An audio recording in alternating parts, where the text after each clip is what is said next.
마태복음 4장 8절 이하로 가보면 마귀가 예수님을 시험하는 세 번째 장면이 나옵니다. 마귀는 예수님을 지극히 높은 산 헬몬산으로 데리고 가서 이 높은 산 헬몬은 사시사철 하얀 눈으로 덮여있는 산입니다. 그 높이가 2,850m입니다. 특별히 백두산은 2,774m니까 백두산보다 훨씬 높은 산이에요. 그 정상에 올라가서 천안만국의 아름다움을 보여줘요. 그리고 예수님에게 절을 하면 이 모든 것을 너에게 주겠다고 약속을 합니다. 사랑하는 여러분, 마귀가 예수님께 보여준 천안만국은 바로 세상입니다. 세상은 마귀의 최고의 가치를 두고 있는 것이에요. 그래서 예수님은 사탄아 물러가라 고통을 치면서 세상이란 가치를 거절했던 것입니다. 그러나 사탄은 끊임없이 우리에게 세상을 사랑하라고 합니다.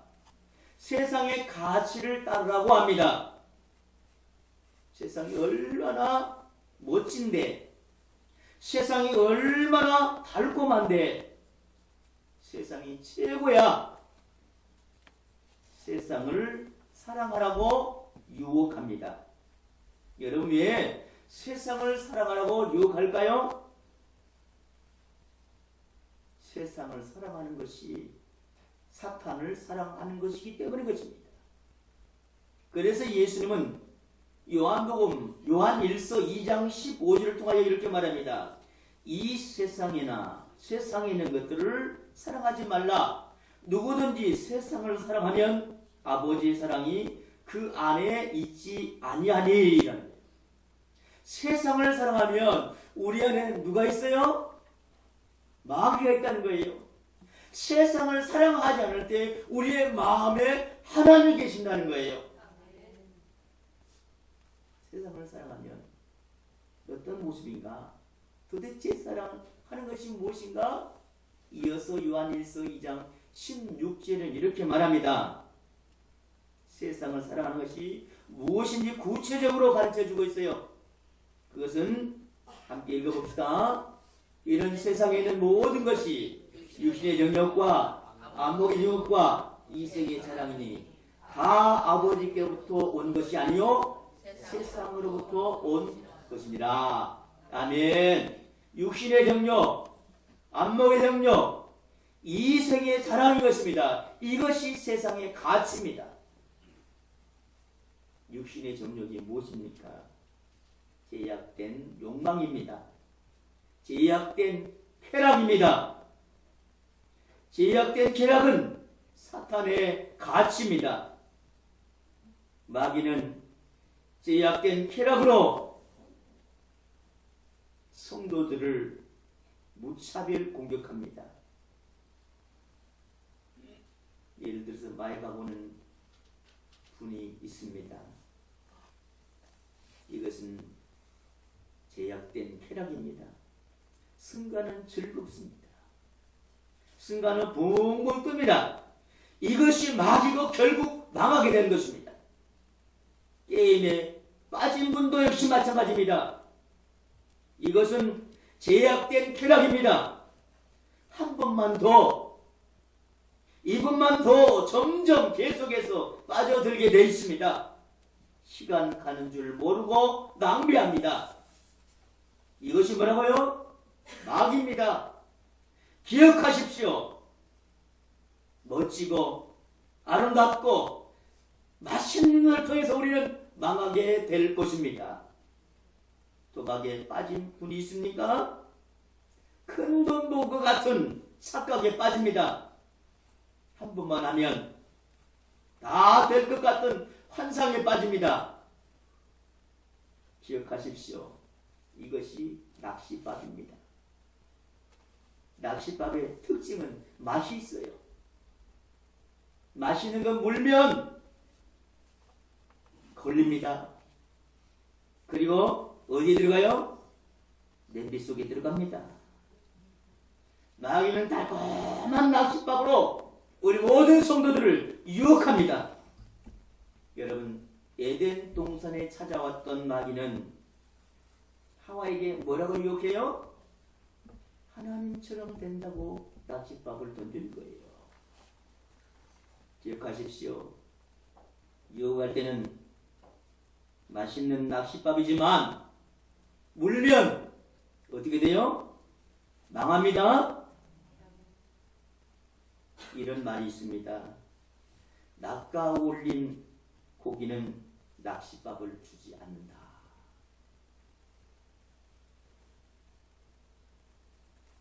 누구에게 낚싯밥을 줘요?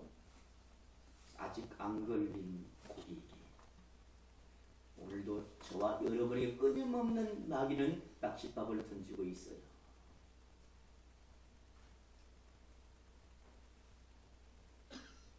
사랑하는 여러분, 먹고 나면 불행해집니다. 결국 우리는 저주를 받게 됩니다. 그래서 하나님은 하나님의 사람이 이렇게 노래하기를 원하는 것이에요. 오늘 찬송가 94장에 세상 즐거움 다 버리고 세상 자랑 다 버렸네. 주 예수보다 더 귀한 것은 없네. 예수밖에 없네. 여러분 그렇습니다. 세상 즐거움을 버리십시오. 세상의 큰 쾌락을 버릴 때에 하나님 나의 즐거움이 될 것입니다. 세상의 즐거움, 세상의 가치를 버리지 않는 한 하나님은 여러분의 기쁨이 될 수 없습니다. 하나님 여러분을 귀하게 여기는데 하나님 여러분에게 시시한 존재로 남을 수밖에 없어요. 무엇 때문에요? 세상의 가치가 크기 때문에. 오늘 본문 한 율법자가 예수님을 찾아와서 시험을 합니다. 무슨 시험을 하죠? 가치 시험입니다. 율법자의 가치 시험은 무엇입니까? 오늘 본문 35절에 시험하여 묻되 36절 구체적으로 이렇게 물음을 지시합니다. 선생님, 율법 중에서 어느 계명이 크니까?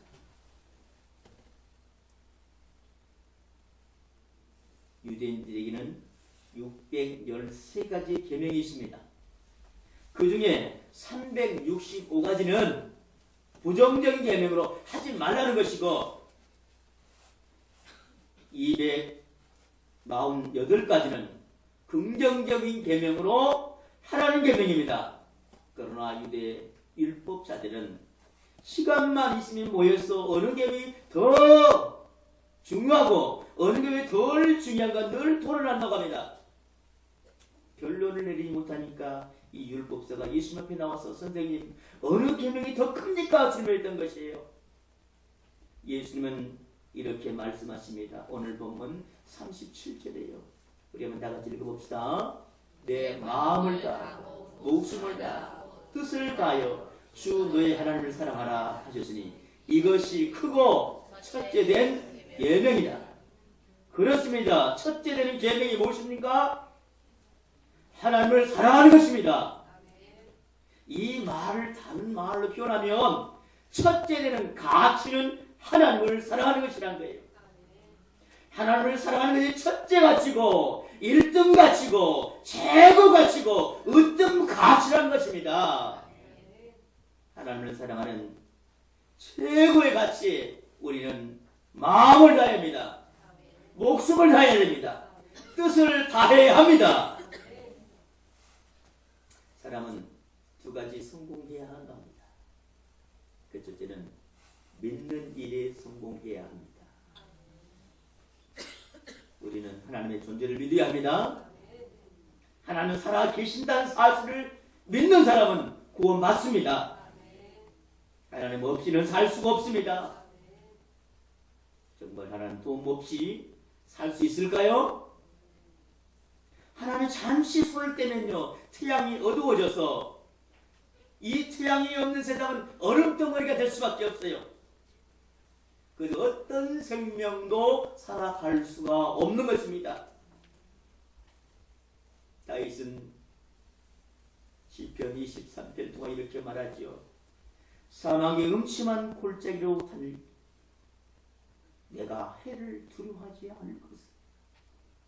또 내 원수의 목전에 내게 상을 차려주시고, 이 말씀은 뭐예요? 하나님 없이는 살 수가 없다는 겁니다. 우리는 이걸 믿고 살아야 합니다. 그럴 때 우리 인생은 성공할 수 있는 것입니다. 빌립보 감옥에 바울과 실라가 들어갔어요. 아무런 제목도 없어요. 그런데 찬송하고 기도하다 보니까 옥문이 열리고요. 손발에 차있던 착고가 다 부러진 거예요. 자다가 깬 간수가 보니까 문이 열렸고요. 제술이 한 거예요. 도망친 줄 알고 간수가 자결하는 그 순간 바울과 실라가 내가 여기 있노라며 그 차사를 나가줍니다. 바울에게 간수는 이렇게 물어요. 내가 어떻게 하여 구원을 얻을 수 있겠습니까? 이 물음에 대한 바울은 이렇게 대답합니다. 주 예수를 믿으라. 그리하면 너와 내 집이 구원을 얻으리라. 믿어야 구원받기 때문입니다. 이 일에 실패하면 우리는 어때요? 하나님을 믿는 일에 실패하면 우리는 지옥 가게 되는 것입니다. 영원한 저주를 받게 되는 것입니다. 그래서 우리는 믿는 일에 성공해야 합니다. 잘 믿어야 합니다. 두 번째는 믿으면 하나님을 사랑해야 합니다. 남자와 여자가 사랑해서 결혼했어요. 여러분 결혼하면 다 끝나요? 결혼했으면 사랑해야 되는 거예요. 그런데 오늘 이 시대를 사는 많은 사람들이 결혼해서 부부가 됐는데 사랑을 안 한다고 합니다. 뿐만 아니에요. 우리 아이들을 학교 다 가지요. 도끼기만 빼놓고. 학교는 갔어요. 공부 안 하면 학교 간 이유가 뭐지요? 아무 의미가 없어요. 마찬가지입니다. 하나님을 믿는 일에 성공하고 하나님을 사랑하는 일에 실패하면 불행한 그리스도인이에요. 사랑하는 여러분, 사랑하는 것이 중요합니다. 사랑은 믿음의 완성이라고 말합니다. 사랑이란 무엇인가? 얼마 전에 성경을 읽다가 중요한 것을 깨닫게 되었어요. 하나님 이렇게 말씀하신 것 같아요. 사랑은 돈이다. 사랑은 시간이다. 가난한 신학생이 교제하던 여학생이 있었어요.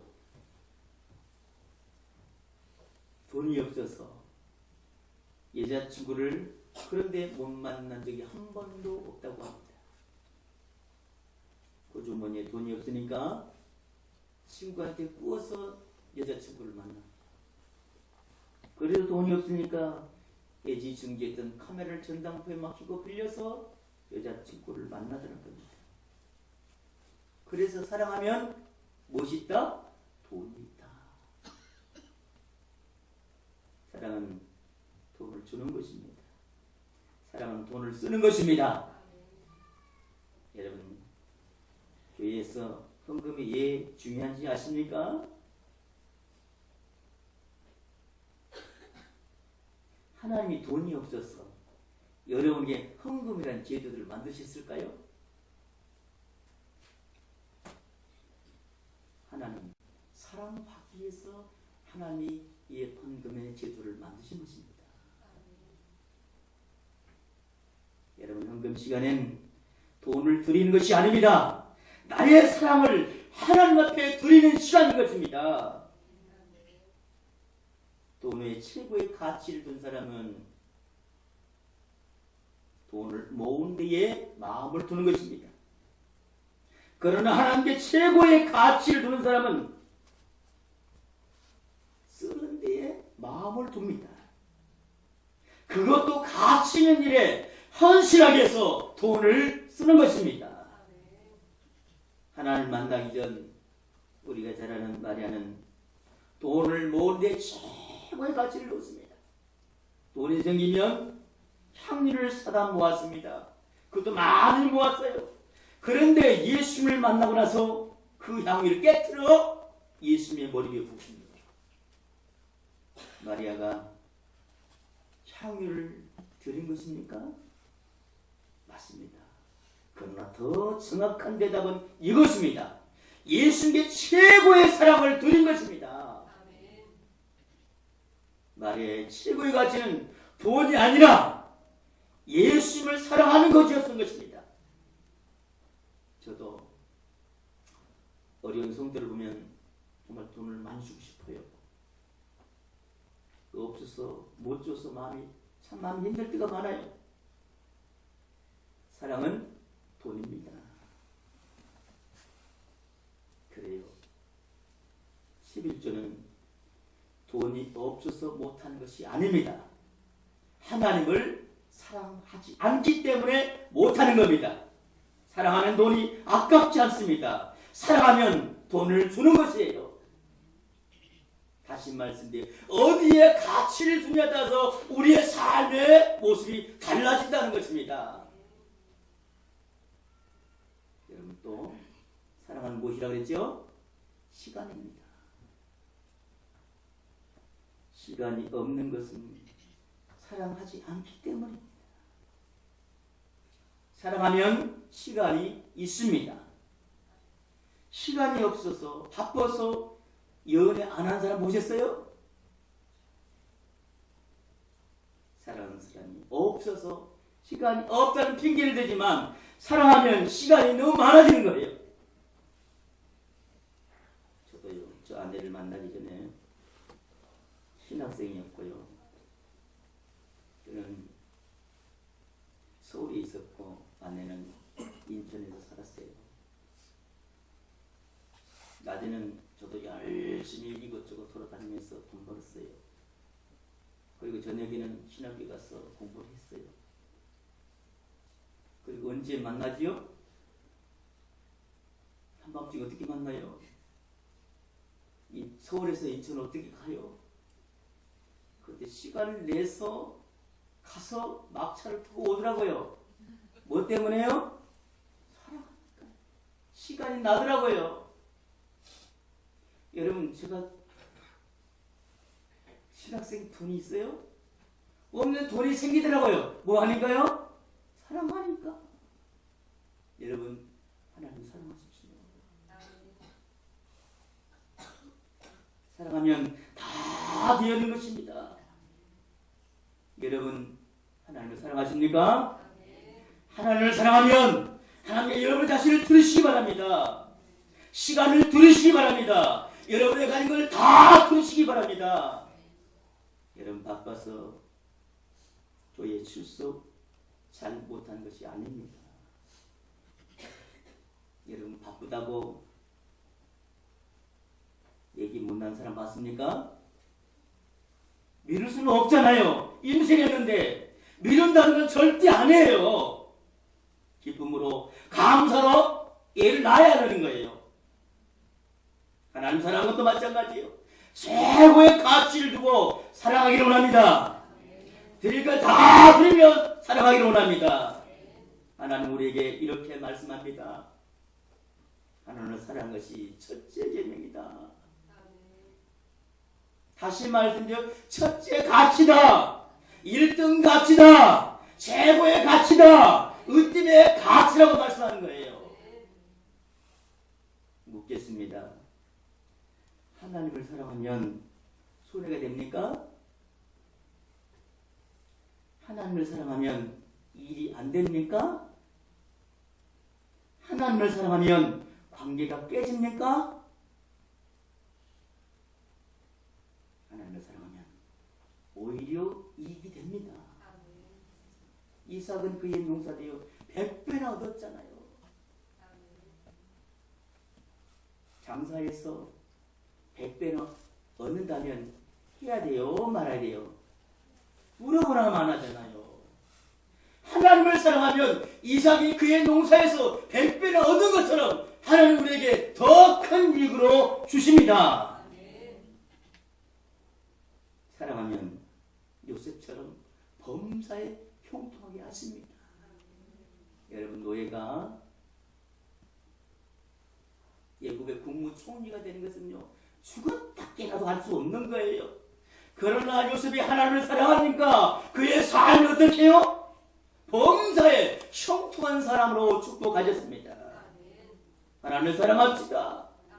또 하나님을 사랑하면 다윗과 요나단처럼 더 돈독한 우정이 생기게 된 것입니다. 그러면 우리는 마음을 다해 하나님을 사랑해야 합니다. 목숨을 다해 하나님을 사랑해야 합니다. 힘을 다해 하나님을 사랑해야 합니다.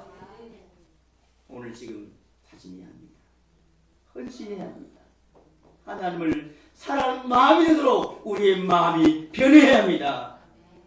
하나님을 사랑하는 최고의 인생이 되시기를 주임으로 축원합니다. 하나님을 사랑하는 길에 우리의 일생을 좀 바쳐봅시다. 남은 생을 불태워봅시다.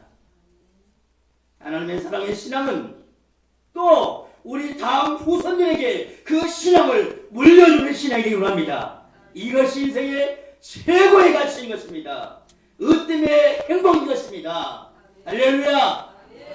여러분, 이렇게 결심하고 이 한 해를 보내며 새해를 맞이합시다. 이렇게 되기 원하십니까? 그럼 두 손 가슴 얹고 주님 앞에 결단과 헌신을 드립시다.